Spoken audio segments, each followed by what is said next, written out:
silakan.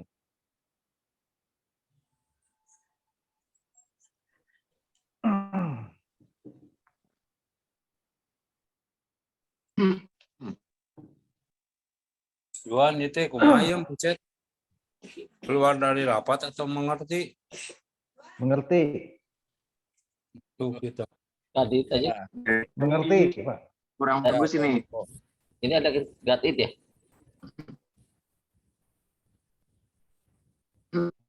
Got it, betul. Ya, got it. Ya, silakan Bro Niko. Sedikit ya saksiannya. Pelayanan saya ada pelayanan ke penjara-penjara. Ada berapa ada? Ya. Suaranya kurang jelas, Bro Niko bisa bagus sinyalnya. bisa dimulai Bro Niko. Silakan. Sinyalnya kurang bagus.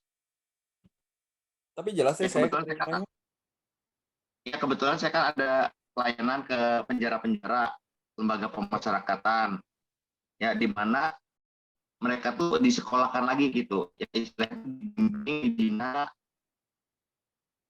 bahwa mereka tuh banyak yang terjerumus ke dalam hal dosa gitu. Kekerasan, narkoba, kejahatan dan sebagainya.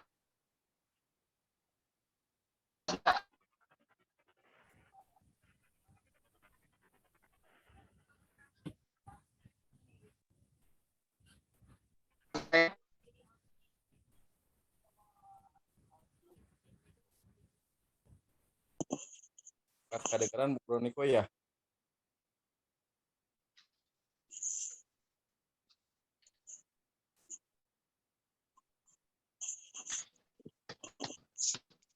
Suaranya hilang. Ya, suaranya hilang. Bro Niko suaranya hilang. Seperti hilang suaranya. Sinyal kayaknya itu.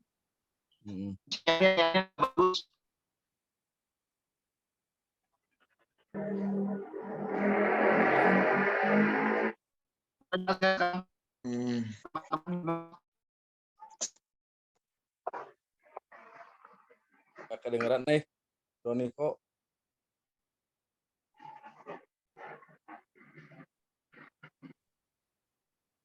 Halo. Halo. Iya Bro Niko gimana? Kita sinyalnya agak tersendat-sendat ya kelihatannya ya. Iya, sinyalnya bagus nih.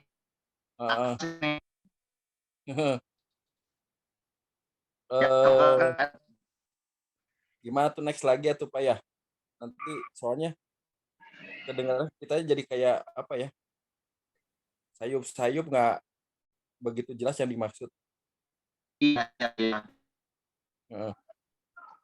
Apa-apa Pak Niko, nanti kita lanjutin lagi ya kesaksian Pak Niko supaya lebih bisa dipahami oleh Pak semuanya ya nanti. Iya. Oke, sorry ya, maaf. Oke, untuk berikutnya kita akan dengarkan pujian terlebih dahulu sebentar ya. Silakan multimedia bisa tolong sharekan pujiannya ya. Mungkin kesaksian kedua dari Rakyong, kok. Kesaksian kedua. Oh, ya boleh. Langsung aja nih, Bro Eko. Langsung aja. Apa kok? Ya, terima kasih atas kesempatan yang diberikan ya dari Bro Eko. Selamat malam saudara-saudara semuanya. FGB Men. Be strong in the Lord. Be strong in the Lord. FGB Man. Ya, semangat ya. Saya udah lama nih nggak kesaksian depan teman-teman. Mungkin ada yang udah bosan dengar kesaksian saya. Ini saya mau cerita sedikit tentang pertumbuhan iman saya ya. Bagaimana saya mengandalkan Tuhan dan saya tidak ditinggalkan oleh Tuhan. Jadi pada saat itu iman saya waktu itu masih lemah. Saya juga belum masuk FGB, dan saya juga banyak bergaul dengan orang-orang yang tidak mementingkan rohani gitu. Tetapi pada saat itu, dalam kelemahan itu, saya dimenangkan oleh Tuhan.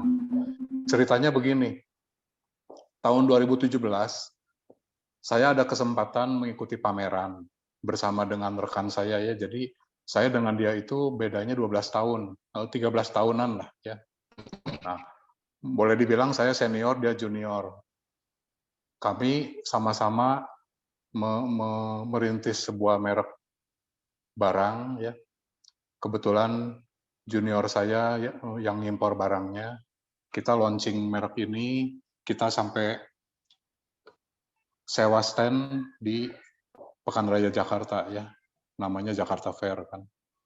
Nah, setelah kita hitung-hitungan, kita merasa perlu untuk maaf Bro Himkiam, mungkin bisa dibantu. Ya.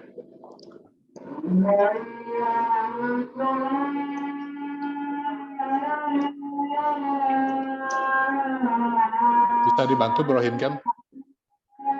Yang Pak Niko ya?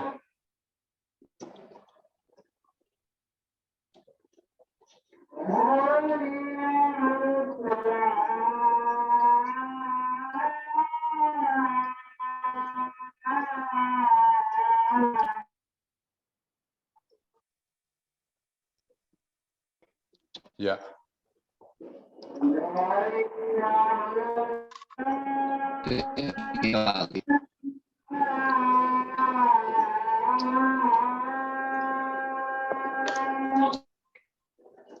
Kok di mute dulu semuanya Murin kok, cuman kok Akyong aja yang Di mute yang Bro Niko, Kohimkiam sama admin.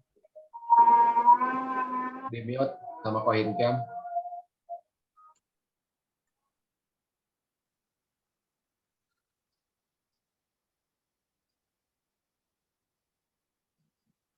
ya silakan mungkin lanjut ya. Pak Akyong. Sebentar. Ini saya ada gangguan juga di sini.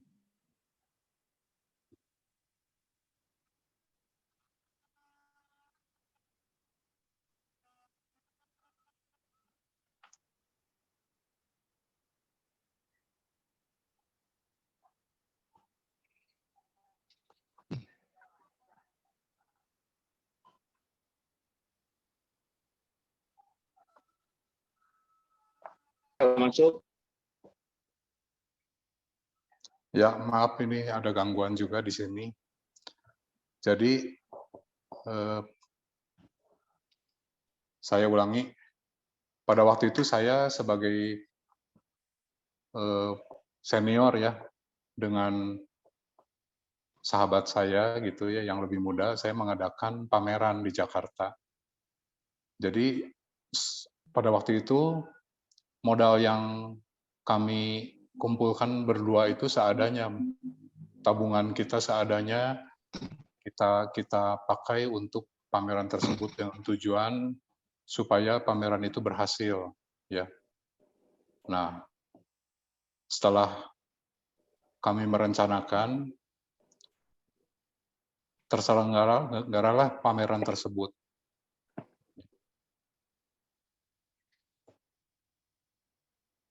Saudara-saudara, pada saat hari pertama pameran, saya tidak menjual barang satu potong pun, satu pun. Hari kedua pun cuma jual 1 biji. Ya.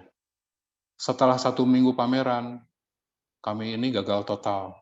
Tidak ada penjualan yang menggembirakan. Rugi besar karena kita juga sudah sewa stand, sudah pakai SPG, sudah pakai media promosi dan lain-lain, ya. Dan kami merasakan bahwa kegagalan ada di depan mata. Dan rasanya sudah tidak mungkin, kami sudah tidak bersemangat sekali untuk meneruskan pameran tersebut. Karena apapun barang yang kami tawarkan ditolak oleh konsumen, ya, oleh pengunjung. Nah, dalam keadaan keputusasaan tersebut, saya berdoa, tetapi berdoanya beda ya. Kalau sekarang saya lebih beriman, saya lebih yakin, tetapi pada saat itu kondisi keimanan saya kan masih belum kuat ya. Jadi berdoa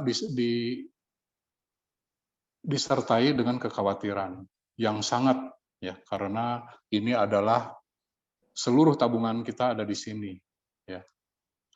Kemudian keesokan harinya rekan saya itu datang ke saya bilang, ini tadi saya sudah berdoa, katanya di depan PRJ itu kan ada patung Dewa Kemakmuran ya. Kalau yang pernah ke sana ada patungnya. Katanya ini saya udah doa di sana, saya udah ini air ini diminum aja kok Akyong, katanya diminum. Ya. Waktu itu saya entah kenapa ya, saya meminum air itu. Jadi saya meminum air itu bukan karena saya percaya sama patung itu, tetapi saya lebih ke menghormati rekan saya yang menawarkan air. Dia bilang, setelah minum air ini, dagangan kita pasti laris. Nah, waduh saudara-saudara, setelah saya minum air itu, saya merasa, badan saya tuh merasa seperti panas dingin ya. Saya merasa seperti kayak minum racun gitu.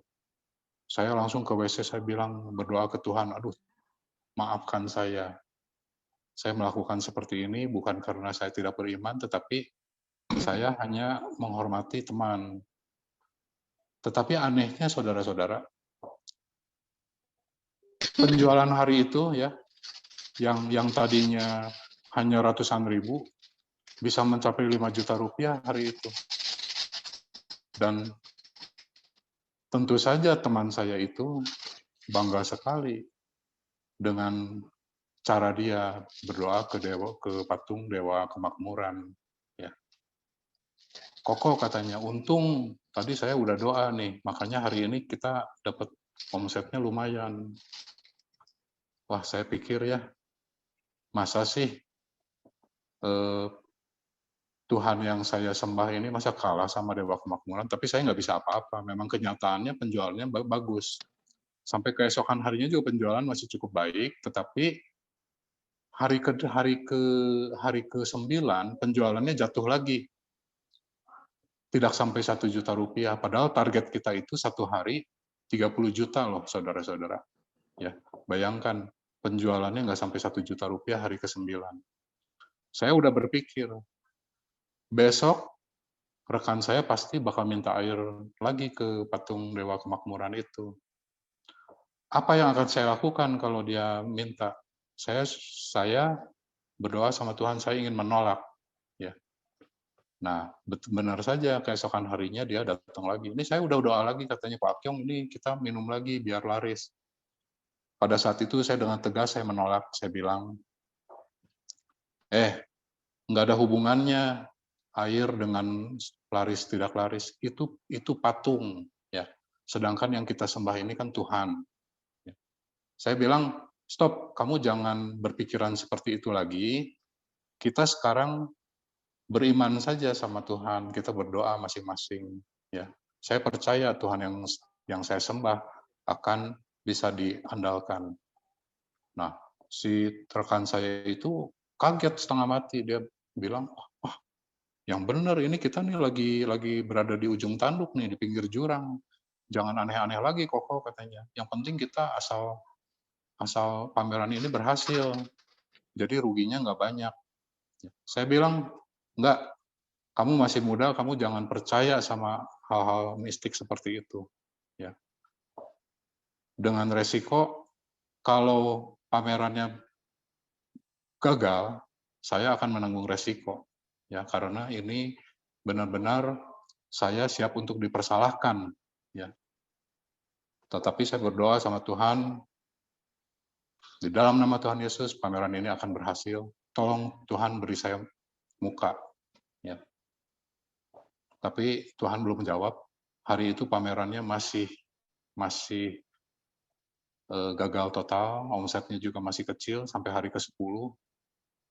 Tetapi saya tetap yakin pertolongan Tuhan, ya, karena barang yang kita pasarkan juga sebetulnya barang yang sangat berkualitas dan barang yang memang dibutuhkan oleh ibu-ibu sebetulnya, ya. Dan yang kita pasarkan juga barang yang best price, best quality, tetapi dengan harga yang terjangkau gitu. Ya. Setelah saya mengalami masa suram 12 hari, ternyata di hari ke-13 mulailah Tuhan menunjukkan kasih-Nya. Ya. Pembeli berdatangan dari mana-mana. Ya. Ada yang testimoni dari yang sudah beli bilang bagus, tetangganya beli lagi, saudaranya beli lagi. Terus ada pedagang yang tiba-tiba saya mau jualan ini. Bayangkan saudara-saudara, satu hari kita bisa dapat 50 juta rupiah. Ya. Sampai akhirnya di akhir pameran, kan 40 hari itu pamerannya, kita menjual 100% barang terjual semua. Ya. Dan pada saat itu kami mencatatkan buku, ada laba. Memang pameran ini kita tujuannya untuk memperkenalkan barang baru, ya. Dan masih ada episode selanjutnya gitu ya.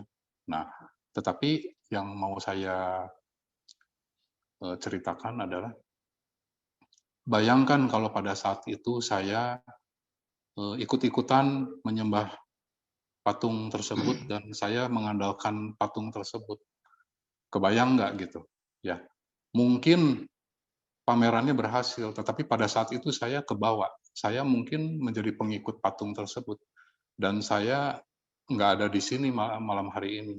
Saya nggak akan jadi Presiden Chapter Lengkong, dan saya juga nggak mungkin bersaksi di sini. Mungkin saya adanya di Kelenteng. Ya. Nah, tetapi pada saat itu saya benar-benar diberi muka oleh Tuhan.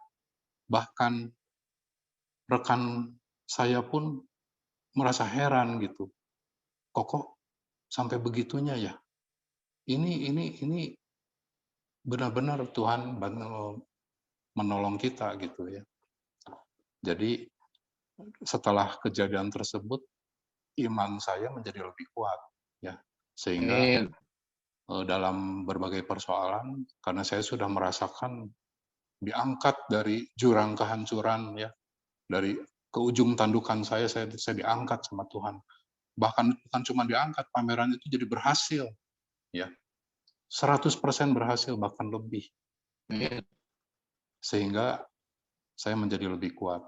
Nah, ini sekian saudara-saudara kesaksian saya, mudah-mudahan bisa menjadi rema bagi saudara-saudara.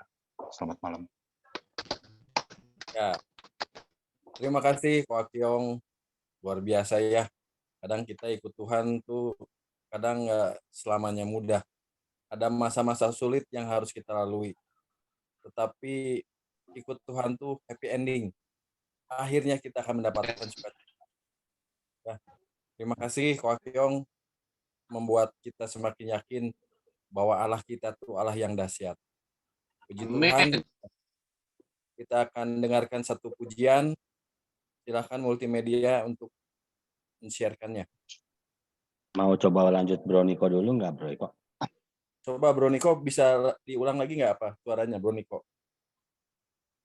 Ya, jelas suaranya. Bagus sekarang.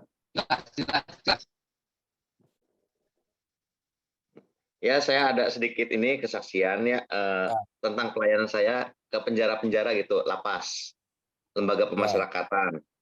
Jadi ya, saya tuh ya berdoa minta hikmat pada Tuhan untuk memberitakan Injil ke orang-orang yang di penjara itu. Jadi mereka kan istilahnya bukan sampah masyarakat ya, tapi kita merangkul mereka gitu untuk membenarkan ke jalan yang benar gitu, bukan ke jalan yang mereka sedang jatuh.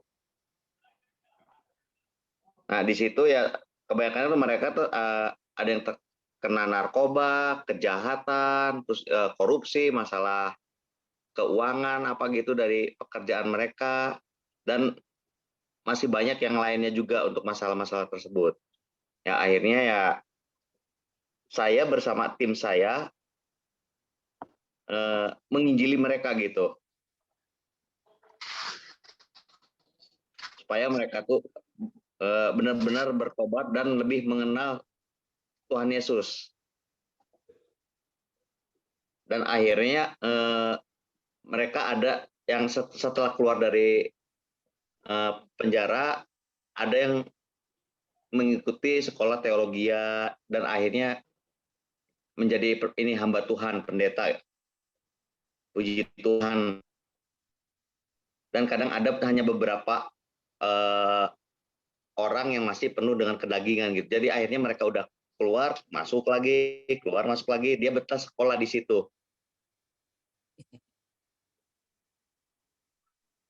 Memangnya sangat bagus juga sih untuk pelayanan ke penjara-penjara itu, tapi ya memang harus lebih hati-hati untuk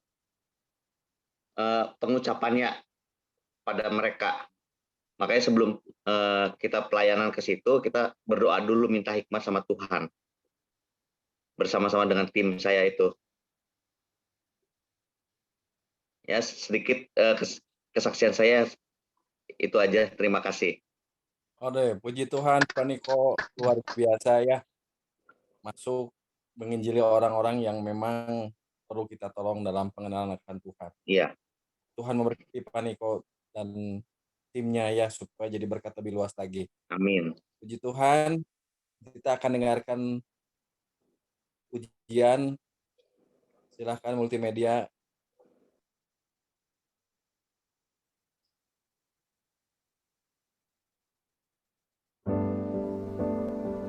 Apa yang sedang aku alami hari ini seringkali membuatku berpikir betapa besarnya bebanku, betapa beratnya pergumulanku.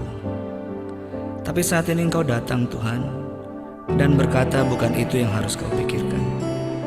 Tapi pikirkanlah dengan siapa Engkau berjalan, kepada siapa Engkau berharap, karena aku Tuhan yang mampu melakukan segala perkara. Hanya kepadanya ku kan berlari di saat ku bimbang dalam hidupku. Yang aku percaya dalam hadiratnya ada kekuatan yang baru. Walau ku melangkah dalam tekanan, badai pencobaan datang menghadang. Yang aku percaya dalam hadiratnya ada kekuatan yang baru. Ku kan terbang tinggi bagai Raja Wali di atas segala persoalan hidupku. Dan aku percaya saat ku bersama Dia, tiada yang mustahil bagi Dia.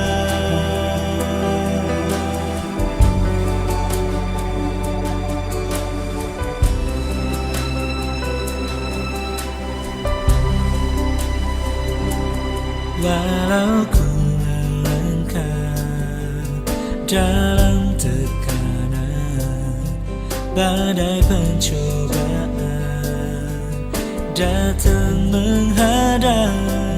Yang aku percaya dalam hadiratnya ada kekuatan yang baru.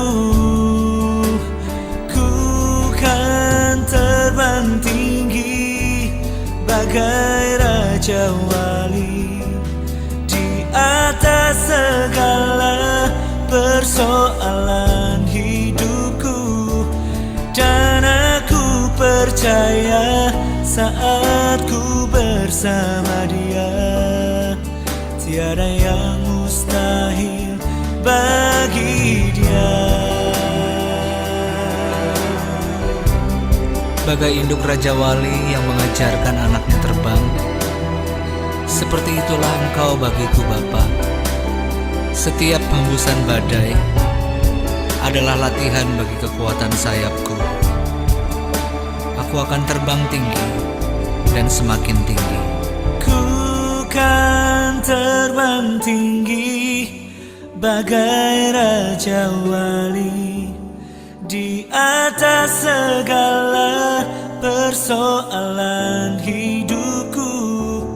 Dan aku percaya saat ku bersama Dia, tiada yang mustahil bagi Dia.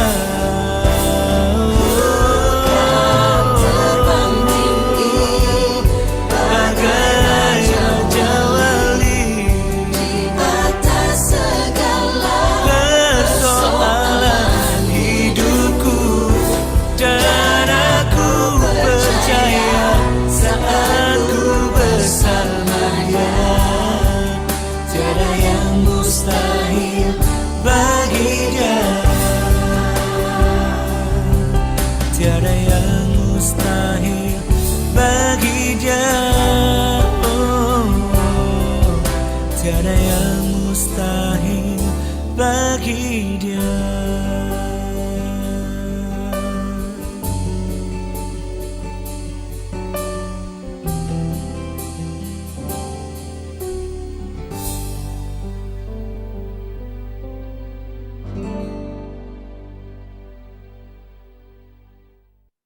Tuhan ya, terima kasih.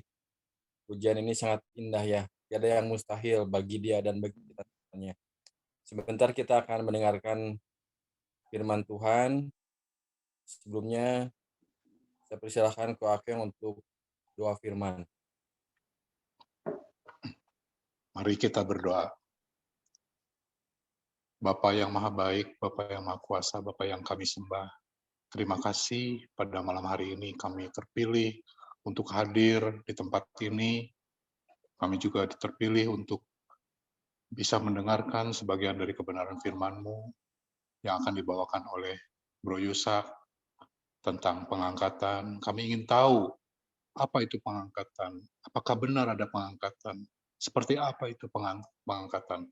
Mohon Bapak beri hikmat kepada Bro Yusak yang akan mengabarkannya pada malam hari ini, supaya kami masing-masing dicerahkan. Terima kasih Bapa, hanya dalam nama Yesus Kristus kami berdoa. Amin. Tuhan, silakan Ko Yusak. Ya, terima kasih. Shalom semuanya. Sebelum mulai, saya menyapa dulu ya teman-teman yang baru ya. Pak Alex, terima kasih sudah hadir. Tadi baru masuk Pak Pangapul, terus tadi Pak Tatang ya yang udah kenalan. Terima kasih. Saya mau santai aja ya. Biasanya saya pengen buru-buru nih waktunya, karena waktunya mepet, tapi seadanya saja. Karena terus terang, persiapan firman Tuhan pada yang disampaikan hari ini, jadi saya udah nyiapkan untuk 4 lembar, tapi Tuhan bicara terus sampai 8 lembar sekarang. Jadi saya nggak tahu nih selesai bisa cepat atau enggak. Kalau misalnya nggak keburu ya dipotong ya, setengah dibagi 2 nanti ya. Saya ingin mulai dulu dengan satu firman Tuhan yang nggak akan disampaikan di layar karena saya belum minta ke Rohin Kiam untuk mencantumkannya. Tapi saya mulai dulu dari Mazmur 19 ayat 9 sampai 11 ya. Saya bacakan sebentar ya. Mazmur 19 ayat 9 sampai 11. Dikatakan seperti ini. Titah Tuhan itu tepat menyukakan hati. Perintah Tuhan itu murni, membuat mata bersaya, dan seterusnya ya, sampai ayat 11. Ini sebenarnya ada lagu, kalau teman-teman, dulu saya waktu masih di mahasiswa ada lagu ini. Di sini lagunya kira-kira begini ya. Titah Tuhan itu tepat, menyukakan hatiku, perintah Tuhan itu murni, membuat mata bersahaya, takut akan Tuhan itu suci. Tetap untuk selamanya, hukum-hukum Tuhan itu benar, adil semuanya. Lebih indah dari mas dan sebagainya ya. Mungkin ada yang hafal kalau waktu zaman saya mahasiswa lagunya. Tapi di situ dikatakan satu ayat, di ayat yang ke-9, perintah Tuhan itu murni membuat mata bersahaya. Membuat mata kita berbinar-binar. Pernah nggak teman-teman mendapatkan kebenaran firman Tuhan yang membuat mata kita berbelalak gitu, membuat mata kita terbuka, membuat kita, wow, luar biasa. Itu yang saya alami dalam persiapan firman Tuhan yang saya akan sampaikan hari ini. Begitu banyak yang Tuhan bukakan, sehingga, nah gitu makanya dari 4 lembar jadi 8 lembar. Kita mulai aja ya, cepat-cepat ya. Ya, saat ini kita sedang berada di akhir dari akhir zaman ya. Jadi udah akhir zaman, tapi ini di akhirnya nih sebenarnya. Meninggalnya Ratu Elizabeth kemarin itu dipandang oleh beberapa hamba Tuhan sebagai tanda dimulainya masa kesusahan besar. Tetapi dasar kenapa Ratu Elizabeth dianggap sebagai tanda terakhir sebelum masa kesusahan besar terjadi itu tidak jelas. Jadi menurut pandangan mereka saat ini kita sudah memasuki awal masa kesusahan besar. Ya.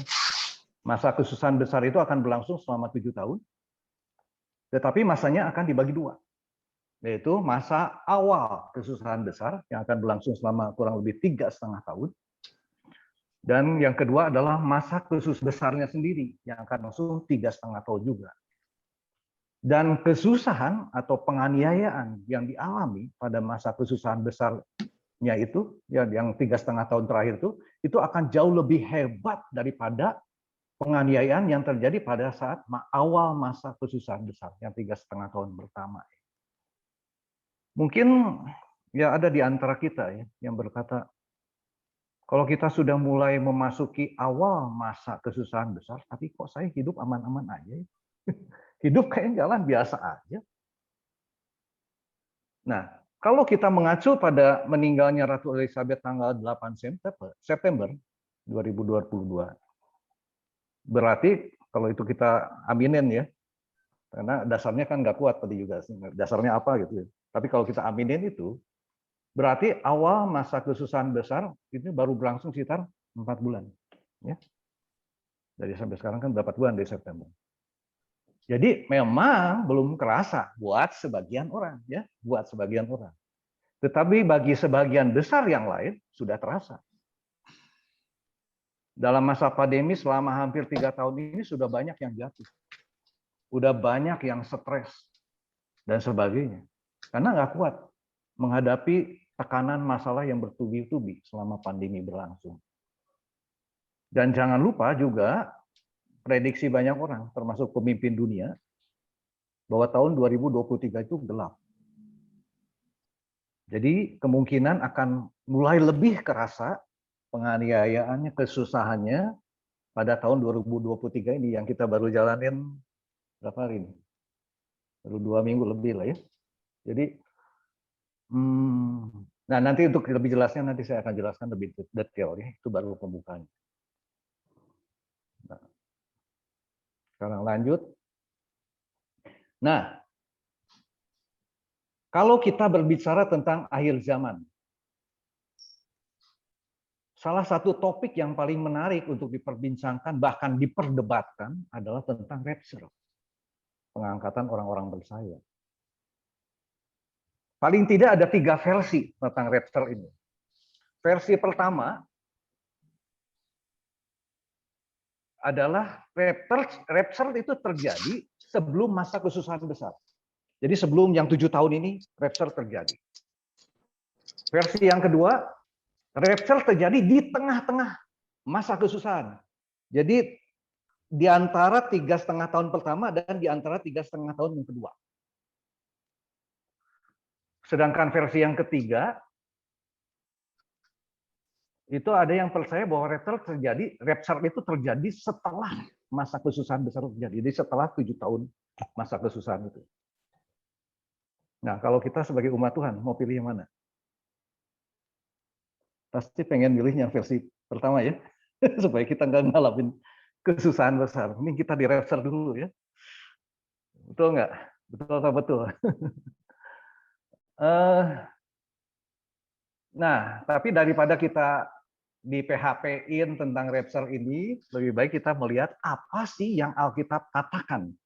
Yang sebenarnya Alkitab katakan tentang rapture itu apa. Ya, mulai masuk ya. Apa yang Tuhan ingin sampaikan. Menurut saya ya, acuan yang paling bisa dipercaya tentang rapture itu terambil dari Matius 24. Kenapa saya katakan paling bisa dipercaya? Karena Matius 24 itu adalah perkataan Tuhan Yesus. Tuhan Yesus sendiri yang mengatakan yang tercantum di Matius 24 itu. Jadi kalau Tuhan Yesus yang mengatakan, maka seharusnya itu menjadi jaminan bahwa itu pasti benar. Betul nggak? Dan kepercayaan kita terhadap kebenaran yang disampaikan oleh Tuhan Yesus di Matius 24 itu harus didukung juga dengan pandangan kita. Bahwa seluruh peristiwa yang disebutkan di Matius 24 itu dari ayat yang pertama sampai ayat terakhir itu berurutan peristiwanya. Jadi bukan mencolok-mencolok ya, bukan loncat sini, tapi benar-benar itu berurutan. Nah, mari kita ya sekarang kita lihat urutannya. Kita mulai dari Matius 24 ayat 1 dan 2. Saya nggak akan bacakan ya. Teman-teman bisa baca sendiri, tapi kalau ada yang penting baru saya akan untuk mempersingkat waktu ya. Kalau Matius 24 ayat 1 dan 2 itu bicara tentang bait Allah akan diruntuhkan. Ya.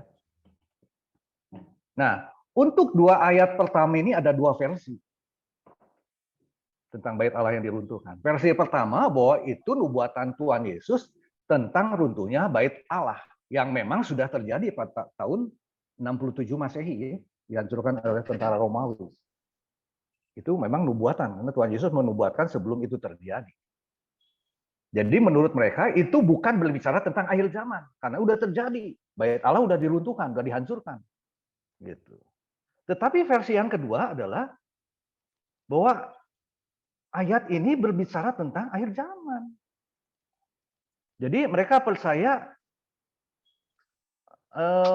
mereka yang percaya pada versi ini bahwa ini tentang akhir zaman, menantikan dibangunnya kembali bait suci yang ketiga. Seperti itu. Jadi akhir zaman baru terjadi setelah bait suci yang ketiga berdiri. Dan versi ini diperkuat dengan firman Tuhan yang tercantum di ayat 15 ya.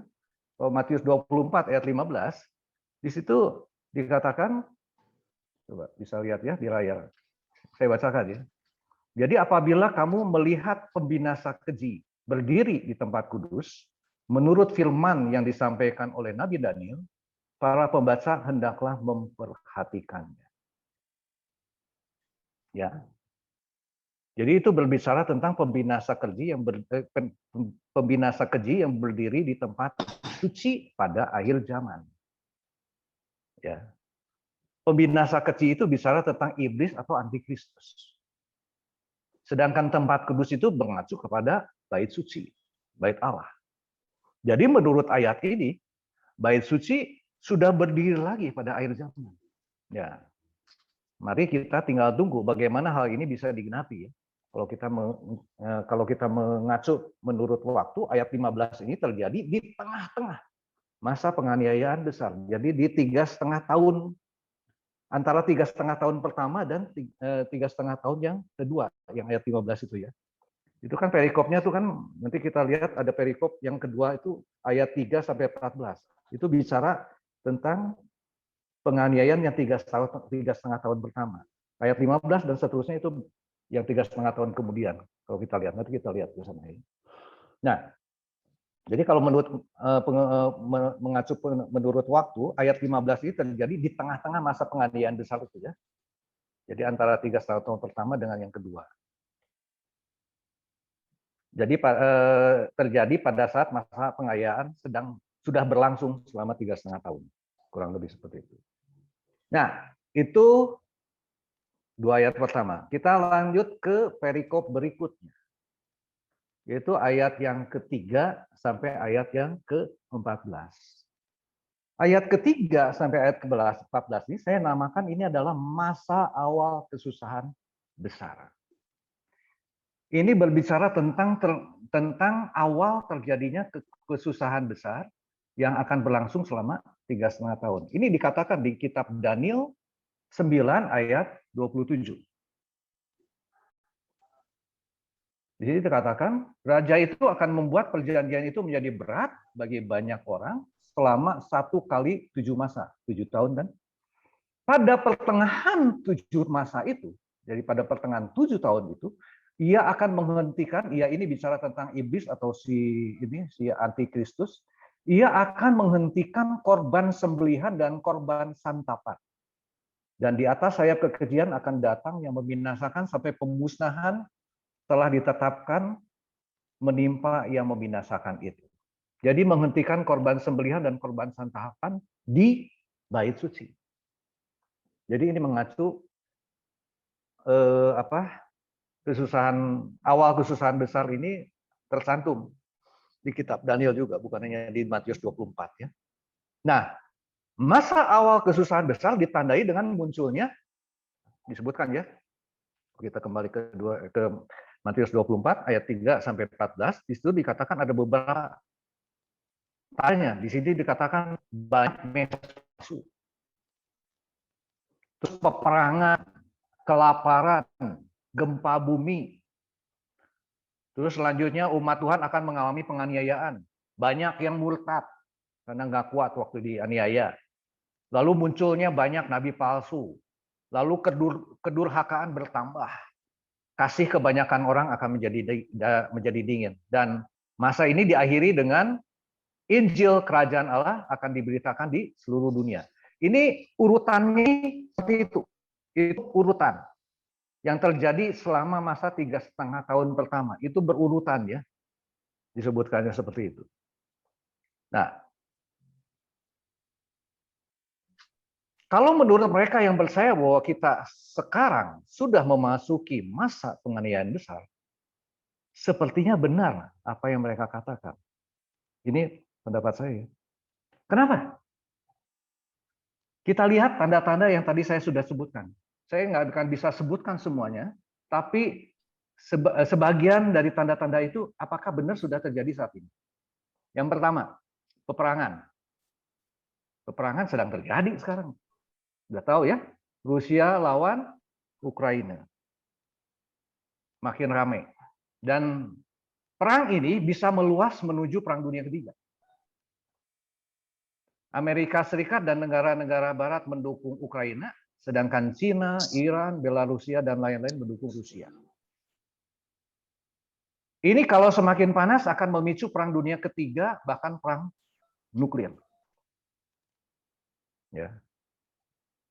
Bulan November 2022, Menlu kita, Retno Marsudi, sudah mengatakan ini bisa terjadi Perang Dunia Ketiga. Jadi, ya kita harus jaga-jaga. Terus, ada 3 negara. Amerika Serikat, Jerman, dan Jepang. Anggaran militernya digelembungkan begitu besar. Katanya sejak Perang Dunia Kedua, ini anggaran militer terbesar yang pernah mereka buat. Kenapa? Persiapan Perang Dunia Ketiga. 3 negara ini sedang siap-siap menghadapi Perang Dunia Ketiga sehingga anggaran militernya diperbesar. Ya. Terus jangan kita hanya konsentrasi kepada Rusia lawan Ukraina. Ada beberapa tempat akan bisa jadi potensi terjadi perang besar. Contohnya apa? Semenanjung Korea ya, Korea Utara, Korea Selatan. Pasti teman-teman tahu. Cina lawan Taiwan. Ya. Cina lawan India. Udah berapa kali India dengan Cina itu berperang, ada korban yang meninggal juga. Tapi ada satu yang mungkin teman-teman tidak tahu. Ada satu lagi potensi. Turki lawan Yunani. Itu potensi terjadi perang karena mereka memperebutkan daerah perbatasan seperti itulah, batas mereka itu jadi permasalahan. Nah, saya sedikit bahas tentang Turki lawan Yunani. Kalau mereka jadi perang, itu akan merepotkan NATO. Kenapa? Karena keduanya itu anggota NATO. Dan kemungkinan Turki akan meminta bantuan Rusia. Karena sekarang itu Turki sedang mesra-mesranya dengan Rusia. Jadi kalau ini terjadi, waduh, makin besar ya peperangan ini. Ya, itu saya bicara tentang peperangan. Sekarang bicara tentang Mesias Nabi palsu. Saya sedikit-sedikit ya saya kasih info ya. Saya ini mendapat info dari Mongol ya, Mongol yang stand up comedy. Mongol ngasih tahu saya bahwa tanggal 28 dan 30 April 2023 akan ada pertemuan terbesar pemuja setan sepanjang sejarah yang akan diadakan di Boston. Catat ya tanggalnya, teman-teman. Karena saya ini jadi pokok dua supaya dihancurkan kuasa kegelapan. Tanggal 28-30 itu supaya gagal, supaya batal, dan sebagainya. Ya, acara ini diadakan oleh The Satanic Temple, PST ya singkatannya. PST ini tidak sama dengan Church of Satan. Kalau saya singkat Church of Satan, COS ya. Bahkan TST dengan KOS ini saling bertentangan karena mereka sepertinya sedang memperebutkan pengikut. Dan TST mengklaim sudah punya 2.500 anggota di Boston. Ya, kita doakan ya. Ini bicara tentang nabi dan nabi palsu, Mesias palsu. Terus tentang kelaparan. Kalau bicara tentang kelaparan, sepertinya mengancam banyak negara. Karena banyak negara yang terancam resesi. Tanggal 17 Januari kemarin, belum lama ya, 2 hari yang lalu, Presiden Jokowi mengatakan bahwa ada 47 negara yang sudah masuk menjadi pasien IMF. Dan masih banyak negara yang lain yang sedang antri untuk jadi pasien IMF. Dan IMF mengatakan, sepertiga ekonomi dunia diprediksi akan mengalami resesi. Ini saya ngomong yang disampaikan ya, bukan nakut-nakutin. Ini memang yang disampaikan oleh IMF. Jadi sepertiga ekonomi dunia diprediksi alami resesi. Sepertiga itu adalah sekitar 70 negara. Bapak Ibu, teman-teman bisa bayangkan. Dan dikatakan lagi bahwa bahkan untuk negara yang tidak mengalami resesi, nih seperti Indonesia kan tidak mengalami resesi, tetapi ratusan juta penduduknya akan merasakan sedang resesi. Resesinya terjadi di sepertiga negara dunia, tapi dampaknya mengalami ke seluruh dunia. Dan momok yang paling menakutkan oleh setiap negara dalam masa seperti ini adalah inflasi. Puji Tuhan loh, Indonesia inflasinya sekarang itu masih 5,5%. Tapi negara lain udah banyak yang terjun. Ada yang sampai 92%. Dulu waktu tahun 98 kita ngalami resesi sampai 60% kalau nggak salah ya. Inflasinya. Udah segitunya parahnya. Ini ada yang sampai 92%. Nah, terus satu lagi. Bicara tentang kelaparan. Saya mau nanya dulu ke teman-teman. Menurut teman-teman, kalau kita bandingkan Indonesia dengan Taiwan, kalau dilihat dari sisi pendapatan per kapita, mana yang lebih kaya, Indonesia atau Taiwan? Ada yang mau jawab? Indonesia atau Taiwan? Taiwan. Taiwan ya? Taiwan. Saya coba cari info. Tahun 2021 pendapat per kapita Indonesia itu 4.349 US dollar sekian. Dan katanya karena ekonomi Indonesia bagus akan naik nih di tahun 2022 menjadi 5.000-an. Taiwan tahun 2021 pendapatan per kapitanya adalah 33.059 dolar. Jauh nggak? Jauh banget, hampir 8 kali lipat gitu ya.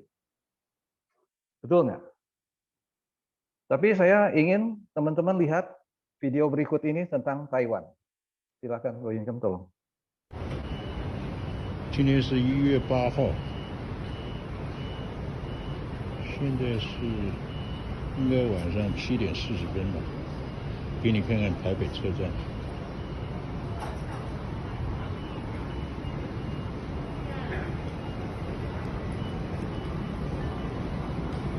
对面是星光三月。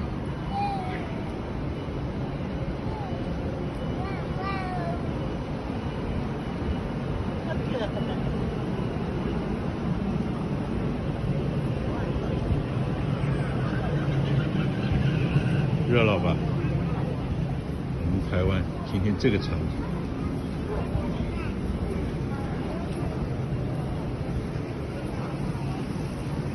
这是车站南二门，星光三月的正对面。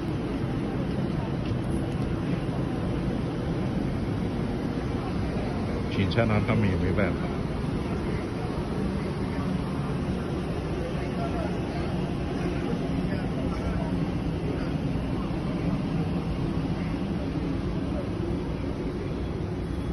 南一门。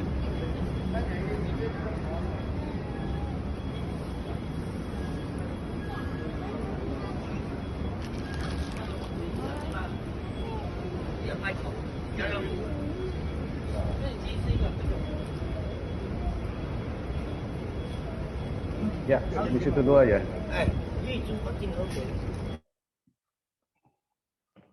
Ini adalah kondisi gelandangan orang miskin yang sudah tidak punya rumah. Dan mereka tinggal di emperan stasiun kereta api utama di Taipei. Ini di ibu kota, Bapak Ibu. Teman-teman, saya suka Bapak Ibu aja. Ini ada di ibu kota Taipei, bukan di pinggiran.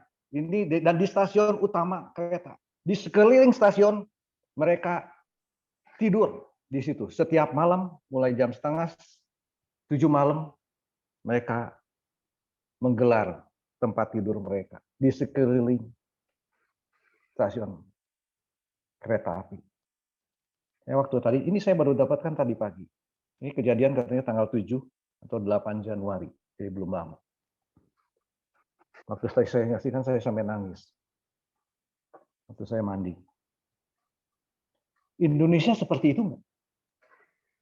Ada teman-teman lihat di stasiun kereta api terbesar di Gambir atau di Manggarai yang seperti itu ada nggak?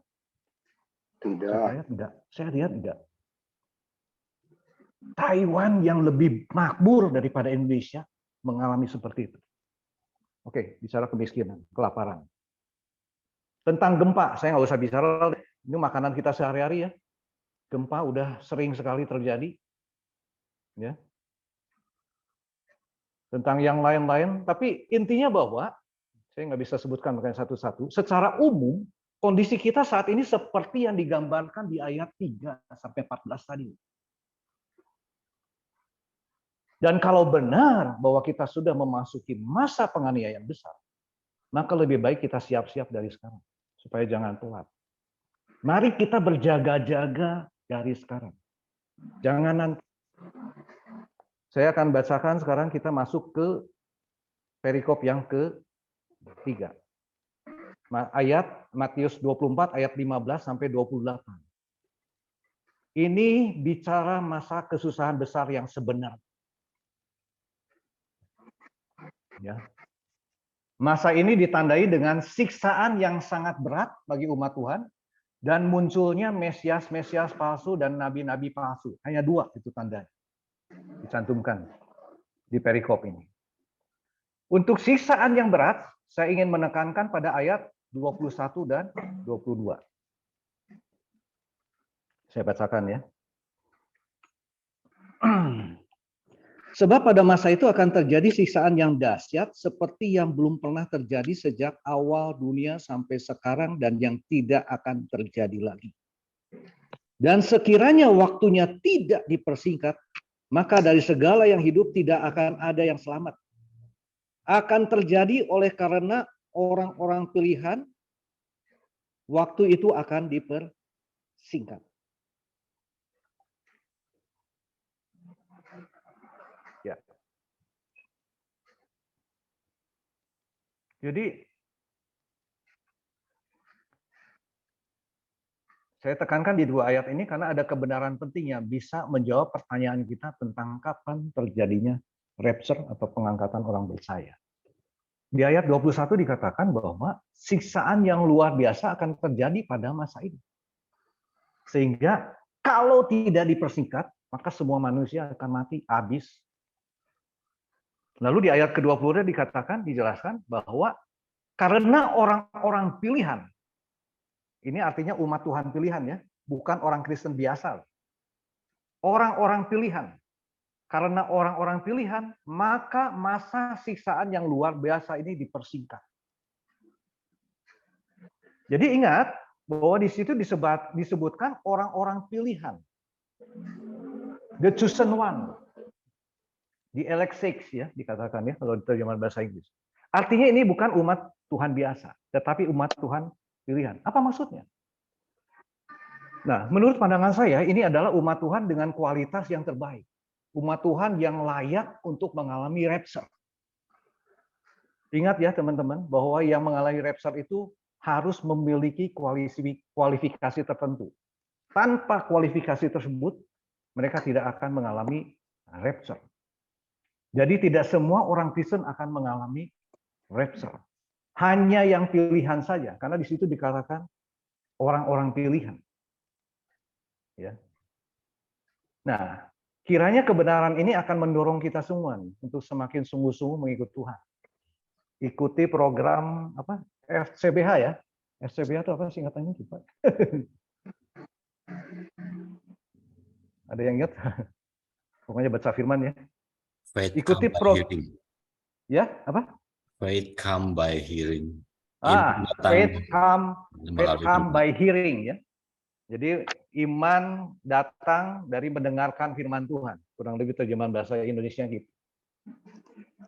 Jadi ikutilah FCBH ini dengan rajin. Jangan ada yang bolong-bolong. Buat rema aplikasinya jangan asal-asalan, tapi sungguh-sungguh. Semakin rajin mencari wajahnya lewat doa, lewat saat teduh, lewat baca firman Tuhan setiap hari, merenungkan firman Tuhan setiap hari, ya siang dan malam, pujian penyembahan setiap hari, fellowship dengan saudara seiman, ya seperti kita, fellowship juga pribadi dengan Tuhan dan sebagainya. Lakukan itu. Dalam rangka kita mempersiapkan diri kita menjadi umat pilihan yang layak diangkat. Terus jadilah pelaku firman Tuhan yang baik. Bukan hanya pendengar firman Tuhan yang baik. Ya. Kalau ada khotbah yang keras yang jelek gitu ya ke hati kita ya. Aduh, nancepnya dalam gitu ya. Ya, jangan mudah tersinggung. Lebih baik kita introspeksi diri. Siapa tahu Tuhan sedang berbicara kepada kita melalui hamba Tuhan yang sedang berkhotbah tersebut ya, karena mungkin dengan cara-cara yang lain nggak mempan. Seperti itu ya. Saya ambil contoh nih, saya kemarin bicara dengan saya itu tersinggung waktu saya minta dia berhenti nonton video porno, berhenti melakukan masturbasi. Katakan itu urusan pribadi. Lebih baik Bapak urus jemaat. Saya bilang saya bukan hamba Tuhan, saya bukan gembala. saya bilang, saya sayang sama. Maka saya peringatkan untuk berhenti berbuat dosa. Ya, berkelit lagi. Kalau dosa itu sudah ditebus oleh Tuhan Yesus di kayu salib. Yang sekarang saya lakukan bukan dosa, tetapi kesalahan, dan kesalahan itu harus diampuni oleh Tuhan Yesus. Dalam hati saya berkata, kok Tuhan Yesus harus ampuni? Kok maksa begitu? Kalau orangnya ngeyel, nggak bertobat-tobat, yang mana mungkin diampuni? Itu artinya mempermainkan kasih karunia Tuhan. Itu artinya main-main dengan Tuhan. Ya hati-hati loh. Bisa masuk neraka nanti akhirnya ya. Itu dalam hati, tapi saya katakan nggak langsung, nanti makin kesinggung dia ya. Terus saya juga beri masukan lagi sama, ayo berhenti main game. Lebih baik waktu untuk main game digunakan untuk hubungan pribadi intim dengan Tuhan. Nggak terima juga. Sampai akhirnya pembicaraan disudahi. Tapi saya masih mendoakan sampai sekarang. Dan chatting juga sama mereka. Kenapa saya terbeban mendoakan? Karena menurut saya itu bisa keluar dari gereja setan tanpa perlu mengalami kematian. Itu merupakan anugerah Tuhan. Orang lain keluar dari gereja setan mati. Enggak. Dan karena bisa keluar dari gereja setan dalam keadaan hidup, saya yakin Tuhan punya rencana buat untuk berbuat sesuatu yang luar biasa bagi kerajaan Allah. Bukan hanya sekedar menyelamatkan. Sama seperti Tuhan menyelamatkan Paulus, Tuhan punya misi yang harus dilaksanakan Paulus, sehingga akhirnya Paulus dipakai menjadi alat kemuliaan yang dahsyat pada zamannya, sehingga sebagian besar perjanjian baru itu merupakan tulisan Paulus yang menjadi berkat bagi umat Tuhan sampai sekarang. Betul nggak? Dan bukan hanya Paulus dan Paulus saja ya. Kita semua diselamatkan dengan maksud agar kita bisa dipakai jadi alat kemuliaan Tuhan yang dahsyat di akhir zaman ini. Saya itu tiap hari berdoa. Bukan sok-sokan saya berdoa seperti ini. Saya berdoa setiap hari kepada Tuhan agar saya jangan jadi penonton pada saat kegerakan besar terjadi di akhir zaman. Saya yakin kegerakan besar itu dahsyat pada akhir zaman. Dan saya tidak mau jadi penonton. Saya mau jadi pelaku daripada kegerakan itu sendiri. Saya katakan pada Tuhan, Tuhan tolong. 5 tanda-tanda orang percaya yang dicantumkan di dalam Markus 16 ayat 17 sampai 18 itu terjadi dalam kehidupan saya. Dan itu bukan berarti bahwa saya harus jadi hamba Tuhan sepenuh waktu. Bukan. Kecuali kalau Tuhan yang panggil. Tapi yang saya maksudkan agar kita bisa maksimal dipakai Tuhan sesuai dengan profesi kita masing-masing. Ada amin? Ya. Pengusaha yang benar takut akan Tuhan, gitu. Yang bekerja karyawan profesional yang takut akan Tuhan. Nah, seperti itu yang saya masukkan. Itu tanda pertama ya tentang tentang penganiayaan yang maha dahsyat. Jadi bisa bantu nih, kayaknya Pak Alex ya, agak sibuk kayaknya. Takut mengganggu.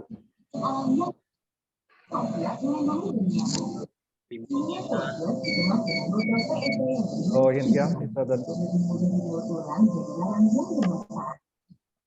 Ya. Oh.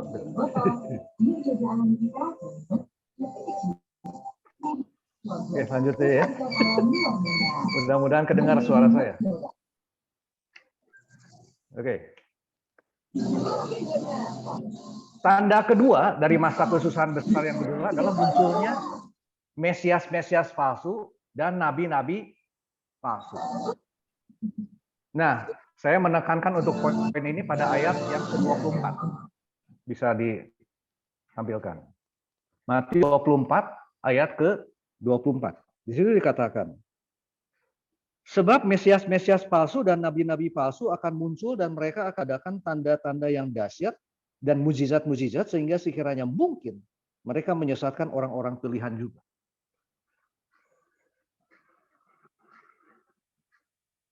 Jadi dikatakan bahwa nabi-nabi palsu, Mesias-Mesias palsu ini bisa mengadakan tanda-tanda yang dahsyat dan mujizat-mujizat.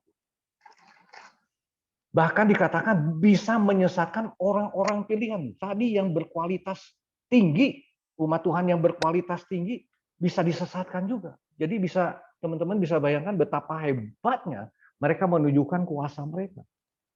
Karena di mana orang-orang pilihan juga yang kualitas rohaninya di atas rata-rata bisa disesatkan juga. Dan hal ini didukung dengan firman Tuhan di Wahyu 11 ayat 7.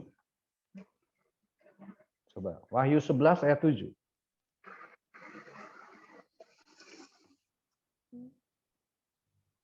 Itu dikatakan bahwa apabila mereka telah menyelesaikan kesaksian mereka, ini ada 2 saksi ya, bicara ini 2 saksi. Apabila mereka telah menyelesaikan kesaksian mereka, maka binatang yang muncul dari jurang maut akan memerangi mereka dan mengalahkan dan membunuh mereka. Kalah loh. 2 saksi besar juga kalah. Dan ada lagi dikatakan, jadi itu 2 saksi Allah aja dikalahkan. Wahyu 13 ayat 7 juga bicara begitu.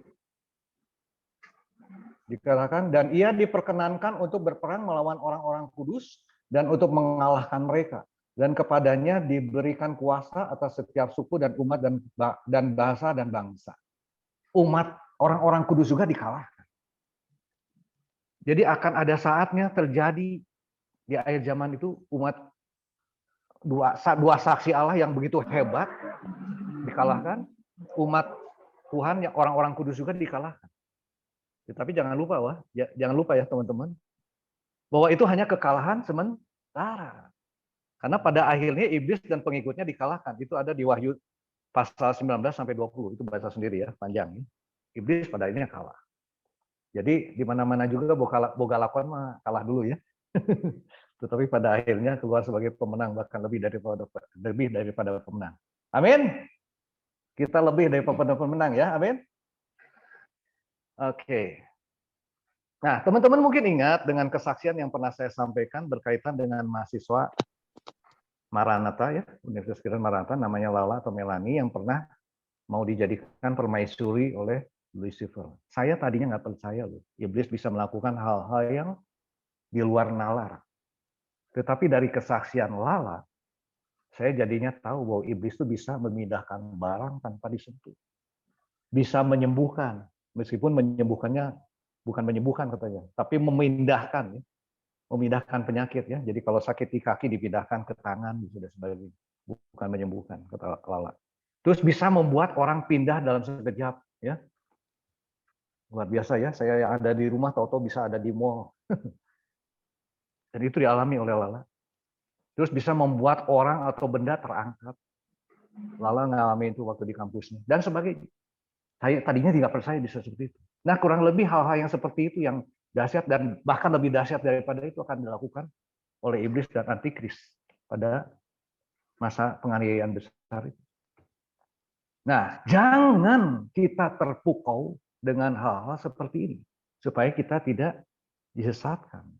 Dan ingat bahwa kuasa si jahat itu bisa dinetralisir oleh kehadiran orang percaya atau orang pilihan. Sehingga kuasanya tidak bisa bekerja ya. Berapa kali orang yang mau melakukan kuasa gelap nggak bisa jalan. Karena ada umat Tuhan di situ. Ya. Oke, nggak mempan. Nah, kembali ke ayat 22 tadi. Di mana dikatakan bahwa masa siksaan yang dahsyat tersebut dipersingkat karena adanya orang-orang pilihan Tuhan. Ayat ini membuktikan bahwa pada saat siksaan-siksaan yang dahsyat itu terjadi, anak-anak Tuhan, orang-orang pilihan Tuhan masih ada di bumi, belum di rapture, belum diangkat. Ya, karena masa penganiayaan yang dahsyat itu dipersingkat karena ada orang pilihan pada saat itu di bumi. Jadi orang pilihan, anak-anak Tuhan mengalami masa aniaya itu, masa siksaan itu, yang dahsyat itu. Artinya, kalau ada orang atau hamba Tuhan yang mengatakan bahwa rapture terjadi sebelum masa penganiayaan yang dahsyat itu, maka itu tidak sesuai dengan firman Tuhan. Dan kita patut menolak ajaran tersebut. Nah, kalau saya punya pandangan kayak gini. Daripada kita berharap mengalami rapture dahulu, baru masa penganiayaan yang dahsyat terjadi, tetapi pada saat hal itu tidak terjadi, lalu kita menjadi kecewa, kita merasa di PHP-in, lalu akhirnya kita murtad, karena kita tidak mempersiapkan diri untuk masa penganiayaan. Nah, gimana? Mau seperti itu kan, teman-teman? Mau kan? Kalau saya mah nggak mau. Lebih baik kita berpandangan bahwa masa siksaan yang dahsyat itu terjadi dahulu, baru terjadi rapture. Sehingga kita sudah siap-siap pada saat masa penganiayaan itu terjadi. Kita sudah siap. Jadi lebih baik kita siap-siap dianiaya daripada siap-siap rapture. Jadi sebelum penganiayaan terjadi, kita sudah belajar dan berlatih bagaimana mengandalkan Tuhan pada masa sulit. Ya tadi ya, hubungan pribadi intim dengan Tuhan dan sebagainya. Bagaimana mendapatkan makanan, minuman, padahal kita tidak bisa belanja. Karena kita tidak mau dipasang chip pada dahi atau tangan kita. Dan sebagainya. Dengan latihan dan pelajaran seperti itu diharapkan pada saat masa penganiayaan terjadi, kita sudah siap dan tidak menjadi murtad. Ada amin? Amin? Amin. Saya berharap kita semuanya menang dan tidak murtad. Nah, kalau rapture terjadi sebelum masa penganiayaan, apa ruginya bagi kita?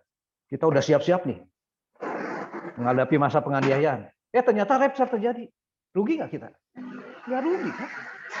Karena kita udah menyiapkan diri masa penganiayaan, kita jadi sungguh-sungguh dari Tuhan, dan kita Karena kita sudah menyiapkan diri, mengalami masa penganiayaan, kita sudah berlatih, belajar mengandalkan Tuhan dan sebagainya, maka pada saat rapture terjadi seharusnya kita siap diangkat oleh Tuhan. Kita termasuk orang-orang pilihan yang akan mengalami rapture. Betul nggak? Tidak ditinggalkan, tidak left behind. Ya. Tetapi bagi umat Tuhan yang tidak siap-siap mengalami masa penganiayaan, apa mereka diangkat juga? Saya nggak tahu. Tetapi saya ragu apakah mereka diangkat. Karena mereka tidak belajar dan berlatih mengandalkan Tuhan. Sehingga karena itu apakah mereka memiliki kualifikasi sebagai orang-orang pilihan? Ya. Jadi kiranya ini menjadi perenungan bagi kita semua supaya semakin berjaga-jaga menghadapi kedatangan Tuhan Yesus yang kedua kalinya ini. Nah, lalu apakah firman Tuhan menyampaikan bagaimana agar kita selamat dalam masa penganiayaan ini? Ternyata ada, teman-teman. Di Matius 24 juga. Kita kembali tuh ke ayat 16 sampai 18. Di situ dicantumkan. Kita baca. Matius 24 ayat 16 sampai 18. Maka orang-orang di Yudea haruslah melarikan diri ke pegunungan. Orang yang sedang di peranginan di atas rumah janganlah ia turun untuk mengambil barang-barang dari rumahnya. Dan orang yang sedang di ladang janganlah ia kembali untuk mengambil pakaiannya. Itu caranya. Itu caranya supaya kita bisa selamat dalam masa penganiayaan atau masa kesusahan besar. Jadi kita harus melarikan diri katanya ke gunung. Bahkan dikatakan karena saking emergensinya kita dikatakan harus segera melarikan diri. Kalau iblis atau antikris sudah menduduki bait Allah, bait suci, harus segera melarikan diri. Jangan tunda-tunda.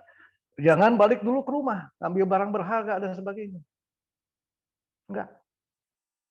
Tapi hanya itu cara melarikan diri, cara kita bisa selamat dalam masa penganiayaan itu yang Tuhan Yesus katakan.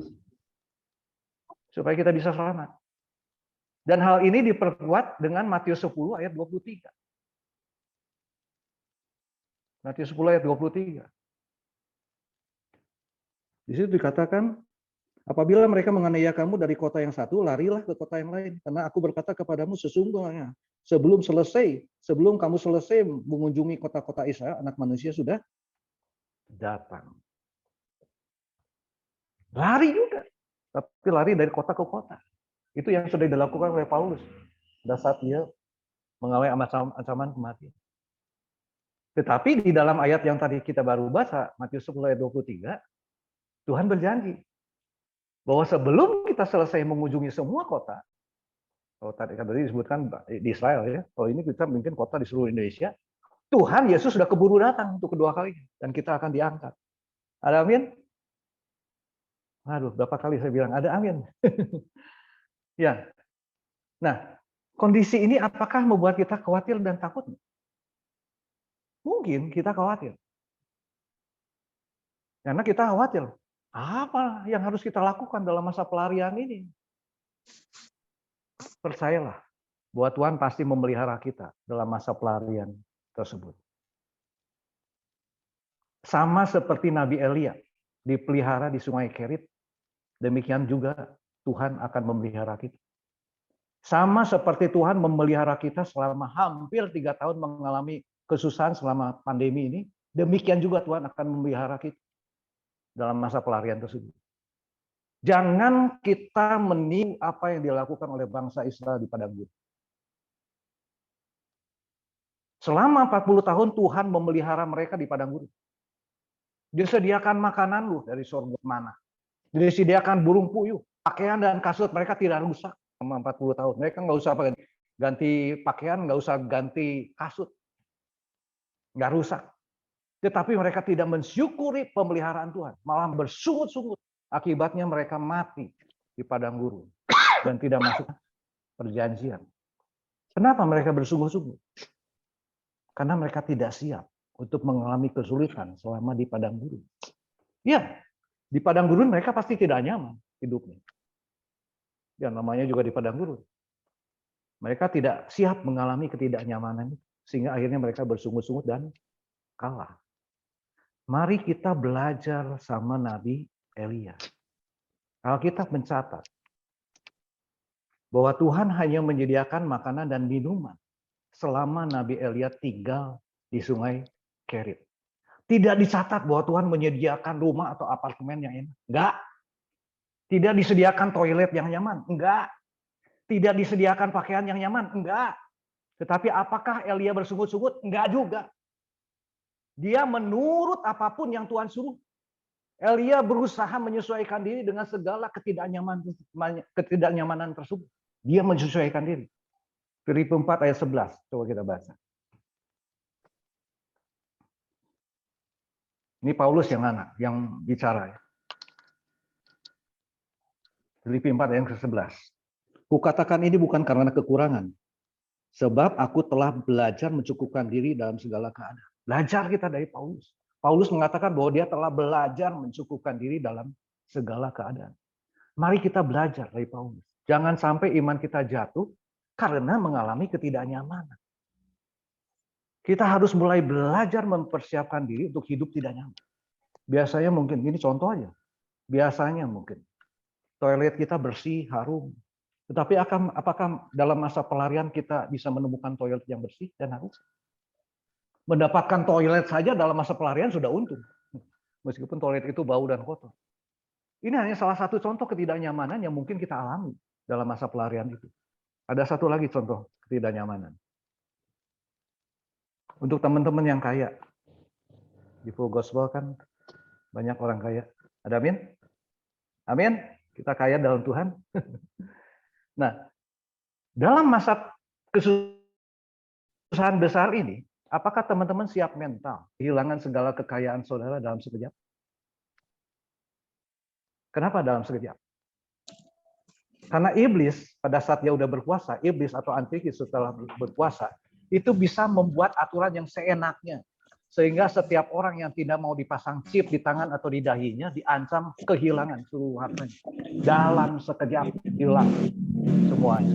Siap nggak kalau itu terjadi? Ya, ini pertanyaan ini saya ajukan berkaitan dengan pernyataan Tuhan Yesus yang mengatakan bahwa sulit bagi orang kaya masuk dalam kerajaan surga. Lebih mudah seekor unta masuk melalui lubang jarum daripada seorang kaya masuk ke dalam kerajaan Allah.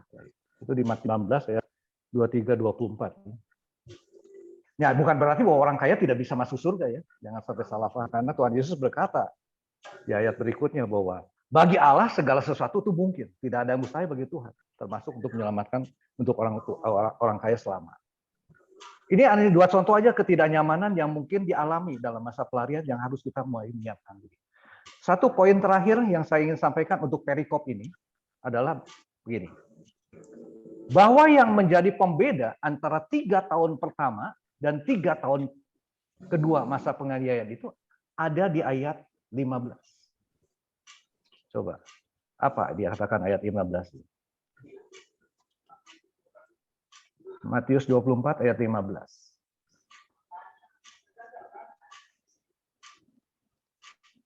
Sebentar. Ya. Jadi apabila kamu melihat pembinasa keji berdiri di tempat kudus. Itu pembedanya. Pembeda atau perikop yang awal tadi, yang ayat 3 sampai 14, dengan perikop yang selanjutnya, ayat 15 dan selanjutnya, itu di ayat 15. Yaitu pada saat iblis atau antikris menguasai bait Allah. Sebelum iblis atau antikris menguasai bait Allah, betul ada penganiayaan, ada kesusahan dan sebagainya. Tetapi penganiayaan dan kesusahannya tidak separah 3 tahun yang kedua. 3,5 tahun yang kedua. Jadi jangan berjaga-jaga atau bersiap-siap pada saat iblis atau antikris sudah menguasai bait. Takutnya sudah terlambat. Dan kita kurang siap sehingga kalah dan murtad. Ada yang bilang juga ya, masa penganiayaan mah belum terjadi karena karena Injil kan belum diberitakan ke seluruh dunia. Ingat loh bahwa Injil diberitakan di seluruh dunia itu dicatat di Matius 24 ayat 14. Jadi kalau bicara perikop yang tadi kita baca dari ayat 3 sampai 14, Injil yang diberitakan di seluruh dunia itu urutan terakhir di masa penganiayaan pertama. Jadi setelah penganiayaan, kan ada penganiayaan kan di atasnya dan sebagainya. Setelah penganiayaan, ada kelaparan, ada peperangan, terakhir baru Injil diberitakan di seluruh dunia. Dan ayat 14 itu dekat dengan 15. Pada saat iblis atau antikris menguasai bait Allah Yesus. Nah, jadi kalau kita siap-siap Injil diberitakan seluruhnya, baru kita siap-siap, ya saya khawatir lagi. Terlambat. Karena kurang persiapan. Akhirnya kita kalah lagi dan murtad lagi juga. Kita lanjut ke perikop. Aduh, ini mau terus nggak ya? Udah hampir jam 9. Lanjut ya, dikit lagi ya. Biar tuntas. Dipercepat aja kalau kasih. Ayat 29 sampai 31 itu tentang kedatangan Tuhan Yesus yang kedua kali. Berdasarkan ayat 29 sampai 30, Tuhan Yesus baru datang ke dunia itu untuk kedua kali. Setelah siksaan dahsyat tersebut terjadi. Dan kedatangan Tuhan Yesus itu disertai tanda-tanda matahari gelap, bulan tidak bersahaya, bintang berjatuhan, kuasa langit akan goncang. Ini 4 hal ini saya nggak akan bahas. Yang saya akan bahas yang tanda yang kelima. Sangkakala yang dahsyat, suaranya ditiup malaikat untuk mengumpulkan orang-orang pilihannya dari seluruh bumi. Ini yang namanya rapture. Rapture terjadi di ayat ini. Pada saat malaikat meniup sangkakala. Ingat lagi, bahwa yang di rapture adalah orang-orang pilihan. Tidak semua orang percaya. Nah, berdasarkan tanda-tanda ini, maka kita bisa ambil kesimpulan bahwa rapture itu terjadi berbarengan dengan kedatangan Tuhan Yesus yang kedua kali. Dan itu terjadi setelah masa penganiayaan yang besar yang 7 tahun itu. Jadi rapture tidak terjadi sebelum masa penganiayaan. Tidak terjadi juga di tengah-tengah masa penganiayaan. Tetapi terjadi setelah masa penganiayaan. Jadi umat Tuhan harus disiapkan dari sekarang untuk mengalami masa penganiayaan. Jangan dininabobokan dengan ajaran bahwa sebelum masa penganiayaan terjadi rapture. Saya bahkan mensinyalir ya, ini adalah tipuan si jahat agar umat Tuhan tidak siap saat mengalami aniaya. Umat Tuhan yang tidak siap untuk mengalami rapture, ya supaya umat Tuhan tidak siap menghadapi aniaya, umat Tuhan juga tidak siap mengalami rapture. Dan kalau umat Tuhan tidak siap, maka iblis tepuk tangan. Kenapa? Karena akan banyak umat Tuhan yang menemani dia di neraka. Loh, kenapa umat Tuhan masuk neraka? Ya karena mereka tidak siap ya nih ya.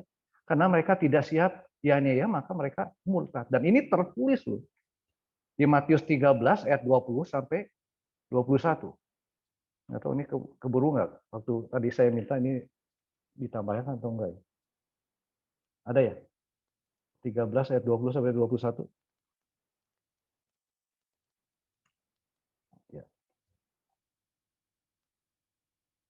Benih yang ditaburkan di tanah yang berbatu-batu itu ialah orang yang mendengar firman itu dan segera menerimanya dengan gembira, tetapi ia tidak berakar dan tahan sebentar saja. Apabila datang penindasan atau penganiayaan karena firman itu, orang itu pun segera murtad. Nggak tahan ya menghadapi penganiayaan, penindasan. Jadi ini bicara benih yang di tanah yang berbatu-batu. Jadi jangan sampai ya, kita hati-hati ya, jangan sampai kita masuk golongan umat Tuhan yang seperti ini. Yang bagian terakhir adalah berjaga-jaga. Itu ayat 37 sampai 44. Pasal 24 ini diakhiri dengan pesan supaya kita berjaga-jaga.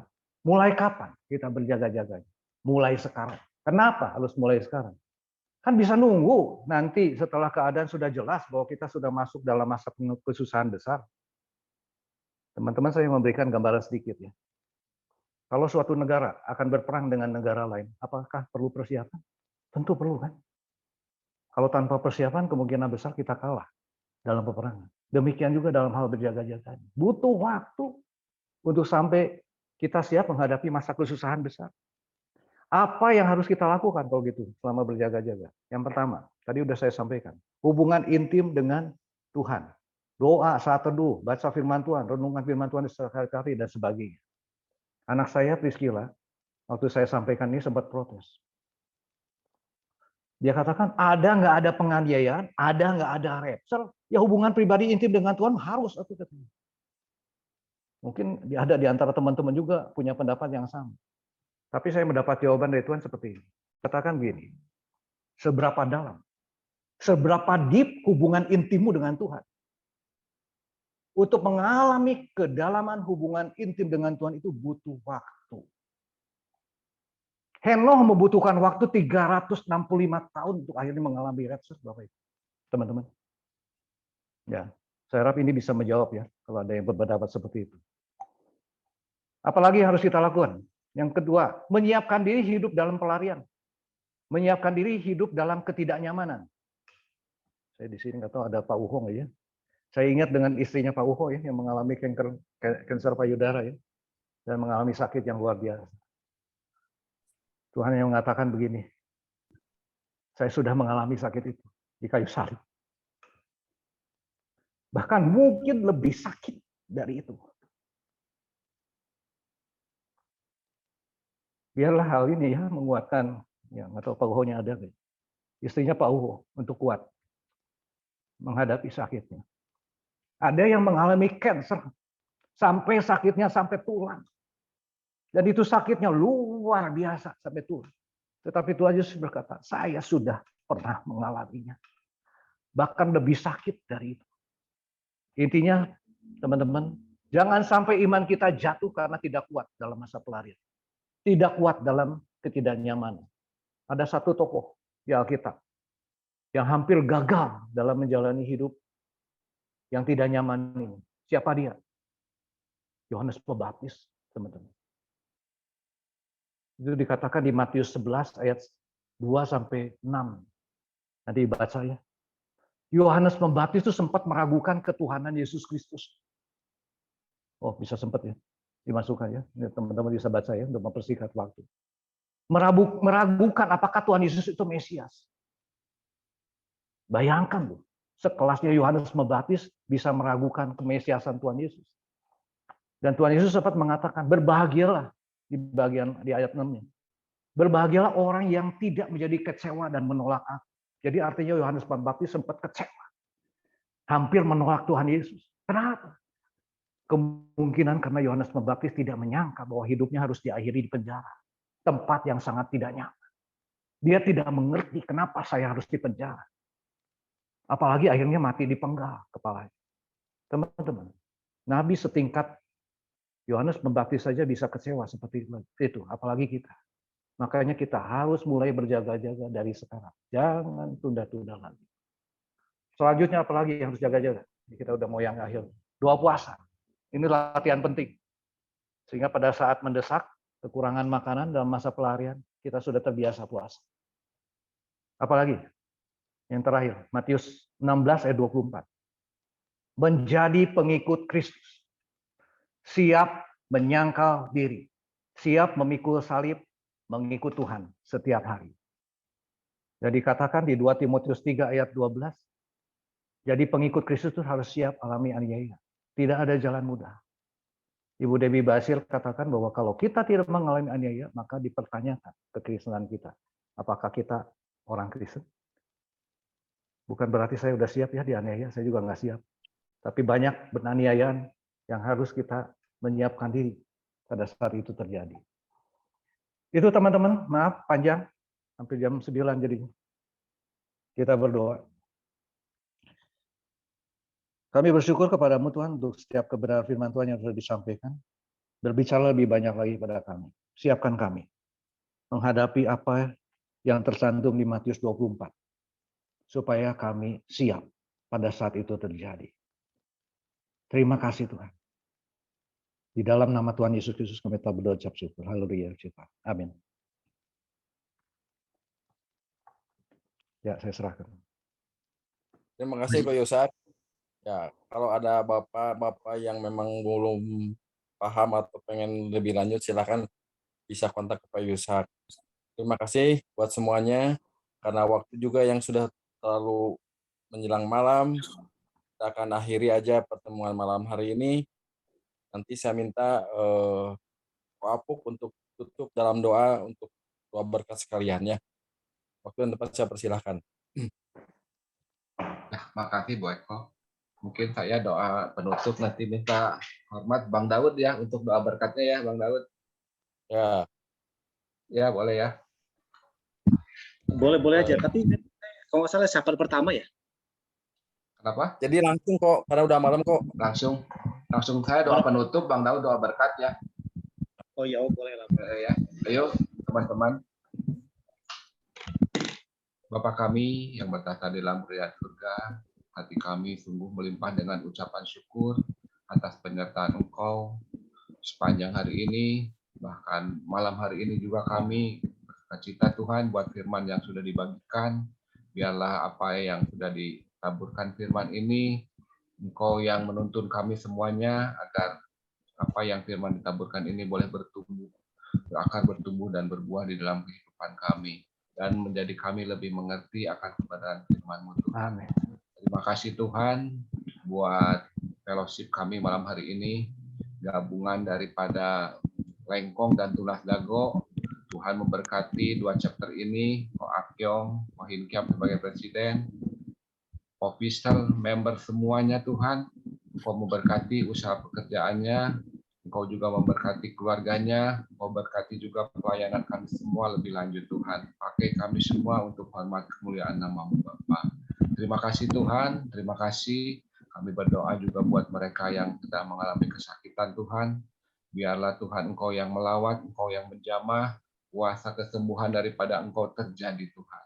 Kami juga berdoa buat yang sedang mengalami masalah-masalah di dalam rumah tangga, masalah-masalah di dalam usaha pekerjaan, kami menyerahkannya ke dalam tangan-Mu, tangan Tuhan yang berkuasa, tangan Tuhan yang sanggup menolong, sehingga apapun masalah yang dihadapi, kami yakin dan percaya Tuhan yang memberikan yang terbaik bagi kami semuanya, Bapa. Terima kasih Tuhan, terima kasih kami menyerahkannya ke dalam tangan-Mu. Hanya di dalam nama Tuhan Yesus Kristus saja akan mengucap syukur dan berdoa. Haleluya.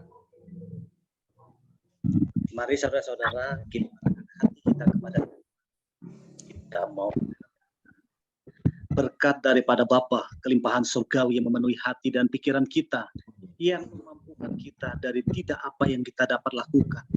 Maka berkat dari surga yang memampukan kita untuk melakukan banyak perkara yang besar.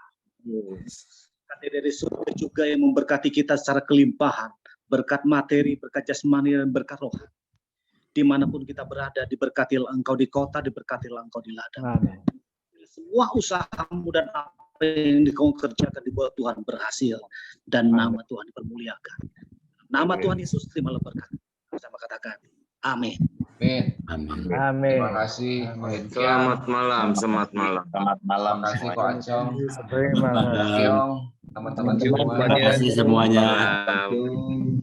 Makasih Pak Tom, Bang Niko, Pak Akyong. Thank you. Sampai ketemu lagi ya. Sampai ketemu lagi. Ko Lili, Acong.